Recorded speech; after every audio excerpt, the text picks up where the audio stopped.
Selain itu, Kementerian Pendidikan Dasar dan Menengah dan Kementerian Agama akan memberikan pandangan terkait kendala yang dihadapi pusat dan daerah dalam melaksanakan amanat undang-undang tersebut, termasuk persoalan guru dan dosen honorer atau status P3K yang menuntut menjadi ASN pegawai negeri sipil. Hasil dari pemantauan yang melibatkan kedua kementerian ini akan menjadi masukan bagi Balik dalam menentukan politik hukum dan menyusun prolegnas yang sistematis dan komprehensif. Perlu diketahui Bapak Ibu sekalian, tentu hasil daripada rapat pada hari ini akan menjadi satu bahan juga. Yang pertama di Komisi 10 sedang menyusun, bahkan sudah pada tahapan mengajukan harmonisasi ke kami Balik untuk RUU Sisdiknas. Tentunya dalam Sisdiknas itu semua terkait, ya, Kemendiknas, Kemendikdaksmen maksud saya, Kemendikti dan seterusnya yang terkait dengan sistem pendidikan, ya. Biar didahulukan sama dari Kemendikdaksmen. Silakan Pak. Ini yang menurut saya harus dipahami betul-betul. Guru di dalam Undang-Undang Sisdiknas itu adalah profesi. Sementara ini aparatur sipil negara. Oleh karenanya menurut saya di dalam pengaturannya mengenai guru itu harus lex spesialis dari Undang-Undang ASN yang lebih penekanannya pada posisi sebagai aparatur. Padahal guru itu adalah sebagai profesi, ada tunjangan profesi, pendidikan profesi. Disinilah terjadi semacam kontradiksi antara status guru sebagai merupakan profesi, tapi di lain pihak pengaturannya itu adalah ASN. Gitu. Nah, salah satu yang menyebabkan katakanlah kualitas dari guru, profesionalisme guru itu menjadi berkurang karena tunduk kepada rejim yang berbeda ini. Ada rejim ASN, pada sini ada rejim profesionalisme. Jadi tidak aneh kalau kemudian ada keluhan guru itu lebih fokus ke pemenuhan administratif ketimbang tugas-tugas profesinya. Nah, oleh karena itu mohon agar ketentuan-ketentuan yang menyangkut guru itu harus bersifat lex spesialis ya, sebagai profesi.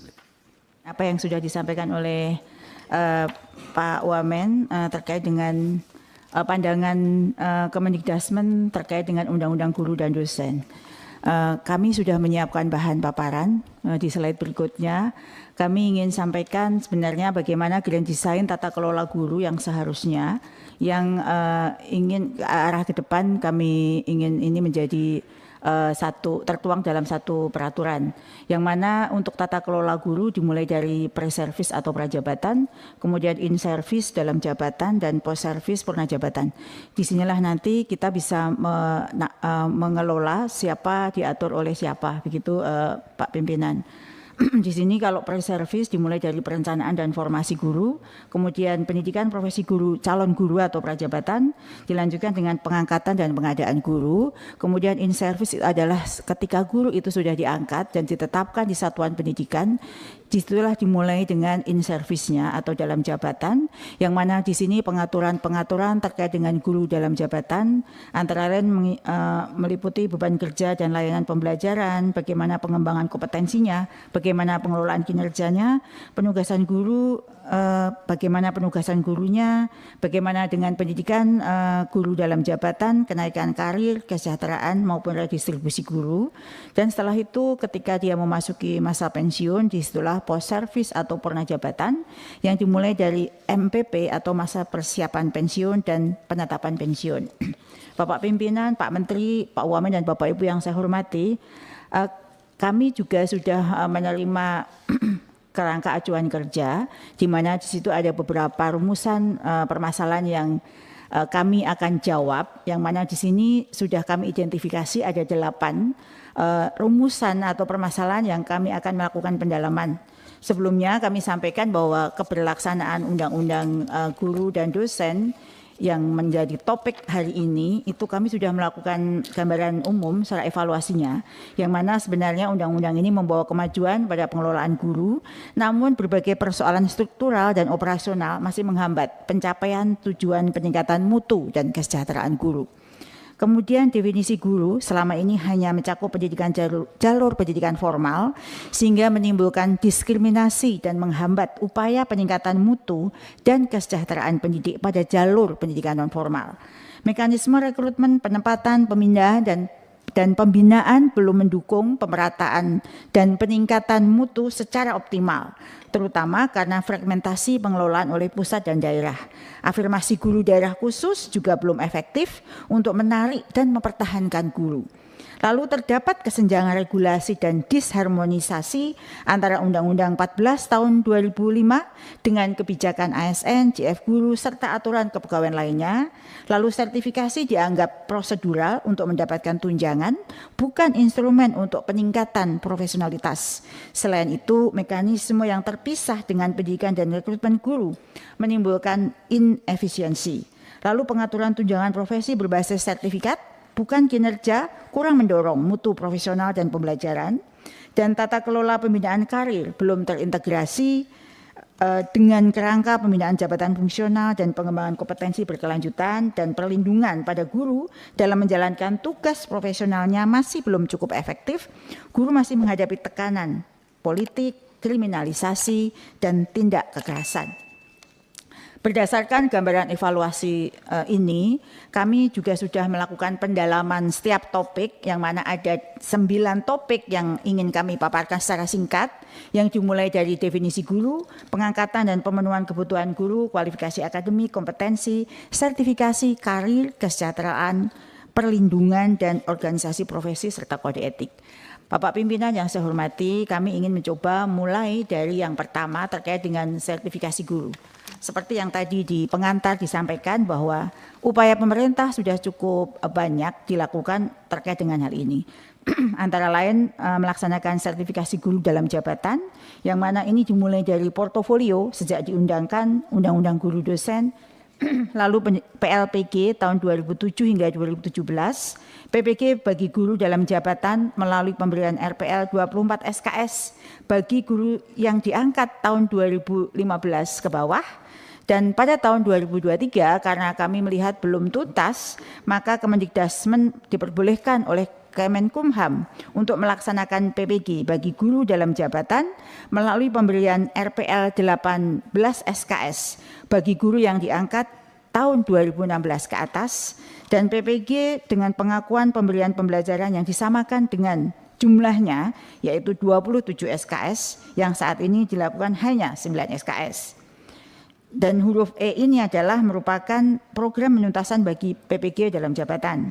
Lalu upaya yang lain adalah melaksanakan sertifikasi guru prajabatan atau calon guru melalui sertifikasi bagi guru SD berasrama, sudah pernah dilakukan, kemudian basic science berasrama bagi guru IPA, dan PPG guru garis depan bagi guru calon guru yang berpengalaman mengajar pada daerah khusus atau daerah 3T, dan yang ini yang kami sampaikan ini ABC ini dilakukan langsung oleh pemerintah pusat, dan PPG prajabatan yang dilakukan dengan masa tempuh 2 semester dengan jumlah 37 SKS hingga saat ini.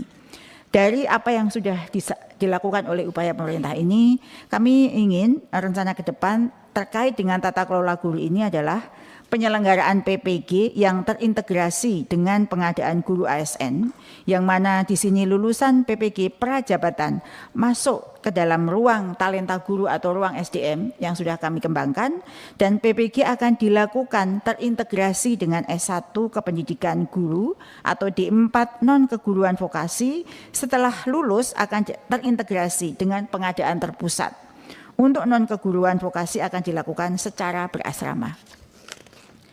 Kami berusaha menjawab terkait dengan perihal karir. Upaya pemerintah juga sudah dilakukan terkait dengan peningkatan pangkat, kenaikan jenjang jabatan fungsional dari guru ahli pertama, muda, madya, dan utama. Dan rencana ke depan yang kami harapkan adalah merancang kebijakan JF Guru dengan menyesuaikan dengan kebijakan pendidikan dan kebijakan JF Kemenpan RB, dan mengembangkan grand design PKB yang terintegrasi dengan peningkatan karir guru. Terkait dengan pemenuhan kebutuhan guru, saat ini juga sudah ada menerbitkan Kemendikdasmen terkait dengan pedoman informasi JF Guru, JF Pengawas, JF Pamong, belajar dan JF penilik, dan rencana ke depan adalah mengupayakan integrasi sistem informasi antara Kemendikdasmen, BKN, Kemenpan RB, dan penguatan perencanaan rekrutmen pemerintah dan pemerataan guru secara terpusat. Terkait dengan pengangkatan, penempatan, pemindahan, dan pemberhentian, ini yang mungkin yang paling krusial, bahwa saat ini sejak tahun 2021 hingga tahun 2024 sudah melakukan pengangkatan guru dan ASN melalui P3K secara nasional. Pemindahan guru mengikuti ketentuan ASN dan kebutuhan Sadik, dan kebutuhan guru swasta dapat dipenuhi melalui redistribusi guru ASN oleh pemerintah daerah. Namun selama ini belum berhasil memenuhi kebutuhan guru sebagaimana perhitungan kebutuhan yang dilakukan oleh Kemendikdasmen. Harapan ke depan adalah perubahan tata kelola pengangkatan, penempatan, pemindahan guru secara terpusat, integrasi pengadaan guru dalam talent pool nasional, dan sistem pengendalian penempatan dan pemindahan guru yang berbasis data. Dan terkait dengan kesejahteraan, upaya yang sudah dilakukan saat ini adalah tunjangan profesi guru diberikan terpisah dari gaji pokok. Besaran TPG sama dengan guru ASN, yaitu 1 kali gaji pokok. Menaikkan besaran TPG non ASN sebesar 500.000 menjadi 2 juta per bulan. Ini sudah diluncurkan oleh Presiden dan dilaksanakan di tahun ini. Harapan ke depan adalah memberikan skema penghasilan yang sama dengan ASN pada umumnya, karena sekarang guru hanya 1 kali gaji, sementara di Undang-Undang ASN ada skema penghasilan guru yang bisa melebihi dari 1 kali gaji tambahannya, sehingga TPG masuk ke dalam komponen penghasilan yang diterima oleh guru. Memberikan TPG sesuai dengan prestasi guru, mendorong Kemenpan RB dalam penyusunan aturan tunjangan fungsional bagi JF guru, ke depan guru yang telah berserdik sehingga pemberian tambahan penghasilan semakin berkurang, dan seterusnya.